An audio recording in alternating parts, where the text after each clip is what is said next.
Hello guys. So, nag-order na naman ako sa Grab. Hirap kasi mag-isa, nakakatamad mag-prepare ng food. Yeah. I don't have food today.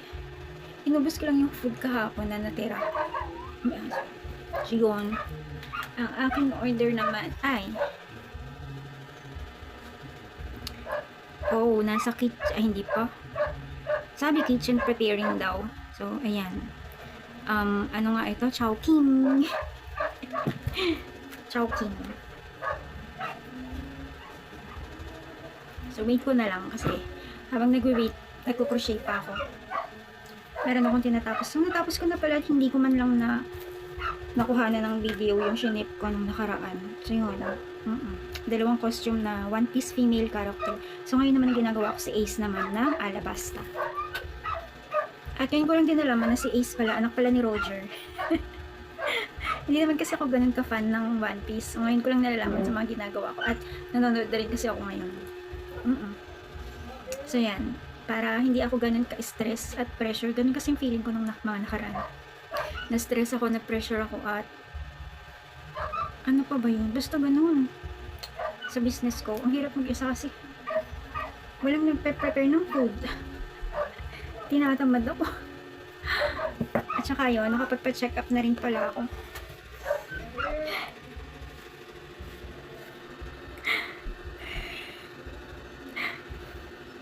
Naguguluhan ako kasi minsan hindi ko siya hindi, okay naman sa akin na magkaroon ng baby, pero minsan naiisip ko kasi yung mga dreams ko. Parang nakakapanghina na mawawala lahat yun. Oo, hindi naman tuluyan. Pansamantala, hindi ko magagawa yung mga dreams ko, yung mga goals ko. Kasi meron akong bagong pagtutuunan ng pansin. Pero, ayun nga. So, nagpa-check up na rin ako. Kailan?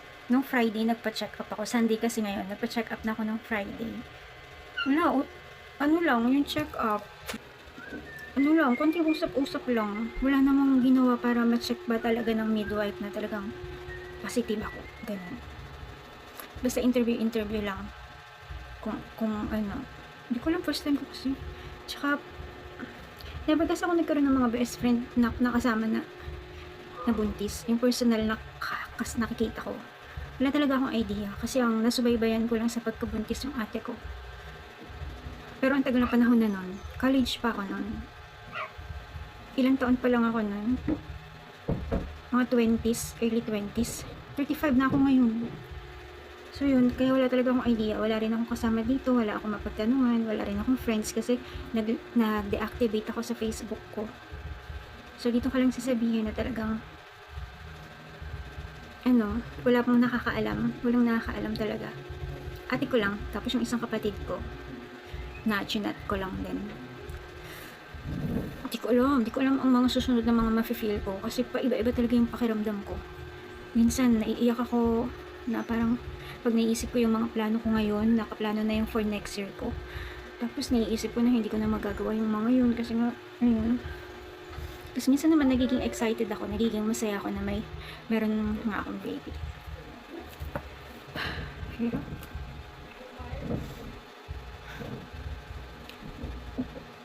Ay naku, ito yung pinakaayaw ko mangyari sa buhay ko pero nangyari ngayon. So hindi ko alam kung ano yung plano ng Lord. Kanina nga talagang nag-livestream ako sa CCF. At ang dami-dami ko talagang mga question, ang dami-dami kong worry at ang dami. Hindi ko na maintindihan minsan. Minsan nagiging okay ako, minsan hindi. Minsan naiinis ako bakit nangyari ito ngayon. Tapos minsan naman okay, tanggap ko na-excite ako. Magulo talaga yung utak ko. Hindi ko talaga maintindihan. Pero yun nga, pinapakalma ako ng ate ko. Sabi niya, dyan lang daw siya. Marami daw magmamahal sa baby ko. Kahit kaming dalawa lang, kakayanan ko.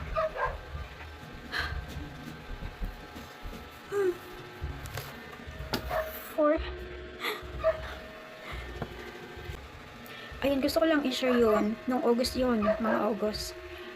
Talagang kakabili ko lang ng waist trainer nun. Talagang waistband ako. Waist trainer, gumagamit talaga ako nun. Kasi nagpapaliit nga ako ng bilbil ko, ng tiyan ko. Kasi nga, yung mga sinusuot ko sa mannequin, isusuot ko na rin, imomodel ko nga. Kasi ito yung mga sample ng mga ginagawa kong crochet. Ayan, channel ko din to. Ayan, pakita ko, i-flash ko dyan. Ayan, channel ko yan. At ayan, mukha ko, diba? Ako naman talaga yan. At katawan ko yan. So, ganyan ako dati. Ganyan ako dati ka-confident. Ngayon kasi, ayun, medyo tumaba ako. Tapos nag-diet na ako. At nung August, nag-waist trainer ako para lumiit na yung tiyan ko. Ayun, nagtaka ako, bakit ganun? Hindi lumiliit yung tiyan ko. Parang lalo pang lumalaki. Tapos yun, tsaka ko na napapansin na delay na pala ako. As in, sa dami na, ang gulo-gulo na ng utak ko. Ang dami-dami ko nang iniisip. Kinakabahan ako na hindi ko maintindihan. Iyak-iyak ako. Ang gulo-gulo ng isip ko. So, ganun. At ngayon, ito, nagpa-check up ako. Tapos ito yung ano ko, reseta. Dinikit ko sa pader. Ayan, dinikit ko kasi dito. Nagpa-check up ako dyan sa Menchi. Lying in clinic. Ayan yung mga resetang gamot sa akin. Mga vitamins. Ayan. Tapos yan, ito, nagagawa nga ako. Si Ace nga yung ginagawa ko. Tapos ito yung coat niya sa Alabasta kasi siya. Tapos ito yung grab ko, ang tagal. 6:20 to 6:30 PM pa. 5:57 na. Nag-chat yung ate ko sa WeChat. Nasa China kasi siya. So WeChat ang gamit namin. Ayan. WeChat. Ang tagal ng food ko. Pero okay lang. Maaga pa naman ngayon, oh. Mag-aalas 6 pa lang. Last time kasi nag-order ako gabi na. So baka ngayon mahaba yung pila. Kaya waiting talaga ako. Wait ko talaga yan kasi magpupuyat ako dahil tatapusin ko yung aking ginagawa. Ayun, yun ang sinasabi ko. Yun, nagpa-check up ako dun sa Menchi. Lying in. Dyan lang kasi malapit lang. Nagda-drop off kasi ako ng parcel ko, diba? Nung wala pa akong e-bike. Ayan yung e-bike ko. Nung wala pa yan, nilalakad ko lang. Mga twice a week naglalakad ako kasi twice a week ako nagde-deliver. O kaya every other day, nilalakad ko talaga yun. Tapos lagi ko nadadaanan yung lying in na yun. Tinitignan ko lang. Hindi ko naman alam na mangyayari to sa akin. At papasok ako sa lying in na yun.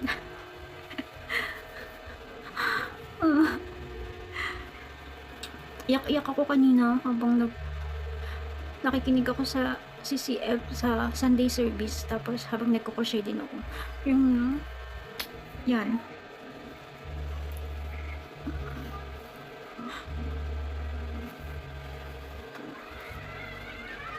So yan, ang update ko lang kapag nasa mood akong magsalita dito sa camera. Kasi minsan talaga nawawala talaga ako sa mood. Tapos, nalulungkot ako, naiisip ko yung future. Advance kasi ako mag-isip sobra. Ang dami-dami kong iniisip in advance na paano to, paano yung ganito. Tapos mag-isa lang ako. Ate ko nasa China, si OFW siya. Singapore talaga yung ano niya, bansa niya. Kaya lang yung amo niya kasi madalas nagbabiyahe sa China kasama siya. So ngayon nasa China siya. Kaya hindi niya ako masasamahan sa journey ko ng pagbubuntis kong to. Tinatanong-tanong ko lang siya, mini-message ko na lang. Basta i-update ko daw siya. Ayun, ina-update ko naman siya. Yeah, waiting muna ako dito sa ano ko. Ang tagal-tagal ng kitchen's preparing. Ang tagal. Hindi pa nagme-message din ang rider ko. Meron bang rider to? May kumuha ba? Parang wala. Bye! Ayun, sa wakas. Sa wakas, may mapa na. So, ayan na siya. So, pagdating ng malapit na, lalabas na ako. Kaya, babay na muna, BRB. Kasi, abangan ko siya dun sa kalisada. Kasi ano to iskinita kasi nga tong lugar ko. Kaya, kailangan ko talagang lumabas. So, andun pa siya sa SM San Mateo. SM City San Mateo. Hindi pa umaandar yung motor niya. Grabe matagal kasi mahaba yata yung pila. Parang 5 minutes bago mag 6 nag-place order ako. Ano na ngayon? Mag 6:30 na. Ayan, galaw-galaw din. So, yan. Ayan, so BRB na lang pag nandito na sa akin kasi ako na lang mag-aantay at lalabas pa ako para abangan tong grab food ko. Bye-bye! Ayan, nandito na yung aking order, ang aking food. Tapos yung pagpasok ko dito sa bahay ko, sumunod naman to. Grabe, napakakulit.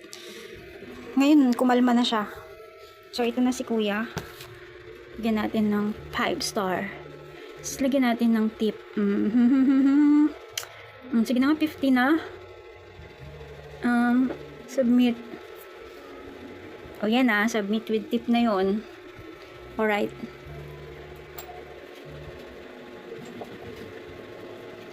Okay. Naku, Pag pumapasok talaga ako dito sa kwarto, sa bahay ko, ang daming mga nakakapasok. Ito naman ang isa pa, oh. Tapos ito, kulit. Ano ba yan? Makulit talaga sila. Yeah. Ay, hala na, nahiya.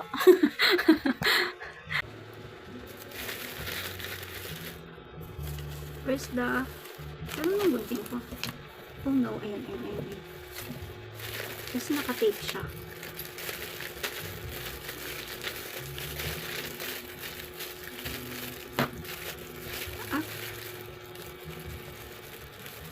Di pwede. This is only mine. Eh? Natapon yung sabaw. Kaya pala. Tapon yung sabaw ko. Soup. Hello, tapon naman eh. Basa oh. Dapat hindi ko siya binigyan ng 50. Basa. Hala. May bagong aso na naman na pumasok. Bakit ba? Namiss nyo ba ako? Kasi maghapon ako nakasarado. Kaya kayo rin naman pala eh. Nakasarado kayo. Hala, sabog-sabog. Ay, walang siomay. Parang sumbawi yung 50 ko. Nag-tip pa, nag-tip. Nagugutom na ako. At ayun na nga, inayos-ayos ko na lang yan. Nagsabog-sabog kasi siya eh. Wala palang siomay ito. Meron isang piraso. Ay, grabe naman yan. Tapos ito yung sabaw. Namimiss ko na kasing wonton noodles eh. Pero dahil nag-rice ako, soup lang to. May itsura ng soup na yan. Tapos ito yung... Tapos wala pang spoon and fork. Di wow, ay kung nasa kalisada pala ako nag-order. Ay di wala palang spoon and fork. Okay, kakain ako. Grabe, ito na lang yung natira dun sa soup. Ganito pala itsura nun. 57 na yan. Wala palang noodles to. Repolyo lang. Tapos sabaw. 57. Ito na yun. Natapon kasi sa biyahe. Hindi naman nakasil pero tapon-tapon pa rin. Ba't ganun? Ay. Gusto ko pa naman ng sabaw.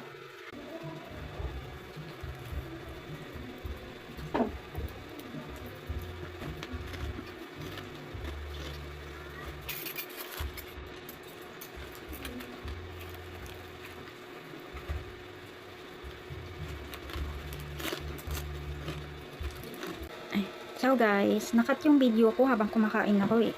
So ayun, natapos ko na yung kinakain ko kanina. Hindi ako nakapag-video kasi hindi ko natapos, hindi ko na-continue yung vlog ko. Kasi nga, ang dami kasing aso, tatlo sila na nandito. Tapos yung isa bantayin pa dahil pasok ng pasok sa kwarto.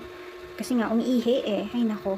Kaya yun, hindi ako makapag-concentrate sa content kong to tonight. Ayan. Yan na, naputol tuloy siya. So, tapos na akong kumain. Ayan, magulo kong kitchen. Ayan, hugasan ko. Kailan pa ba yan? Kahapon pa. Oo nga, kahapon pa kasi yung kanina. Halos hindi ako kumain ng buong araw eh. Kinain ko lang yung tira ko kahapon.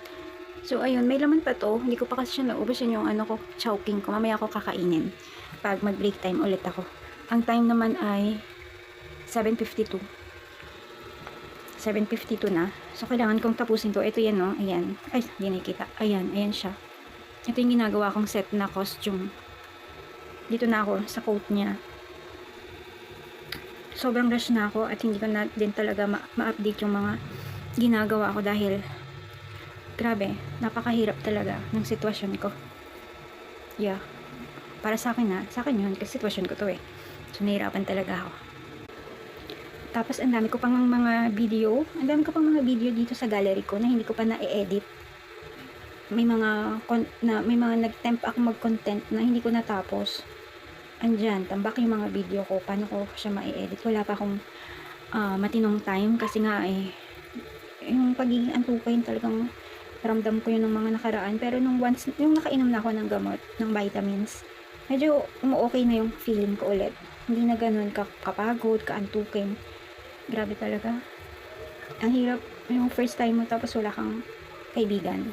Yeah, wala kasang kaibigan. I don't have friend. All my friends are gone. Kasi sila orokan. Joke. Ganun din naman, may mga sariling problema. At ako din naman para sa kanila ay hindi mabuting kaibigan. So, ayun.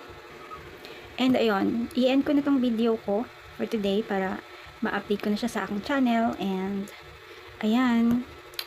mag-update na lang ulit ako sa aking video diary to para sooner or later mapapanood ko. Marami akong mga channel, mga abandoned channel. Isa na nga yung 2022 pa na inumpisahan ko na gusto kong ituloy-tuloy kasi nawala na naman ako sa focus. Yun nga yung gumagawa ako ng crochet top na ako mismo yung nagsusuot.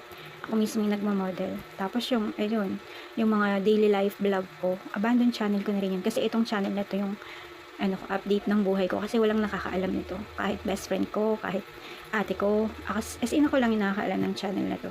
Gusto ko lang i-share dito yung mga happenings ng buhay ko kasi nga, ayun, gusto ko lang. Bakit ba? Gusto ko eh. So, ayun, pagka naging okay na yung buhay ko at na-achieve ko na yung mga goal ko, mababalikan ko to kung paano ako nag-umpisa. Thank you. Bye! Bye-bye!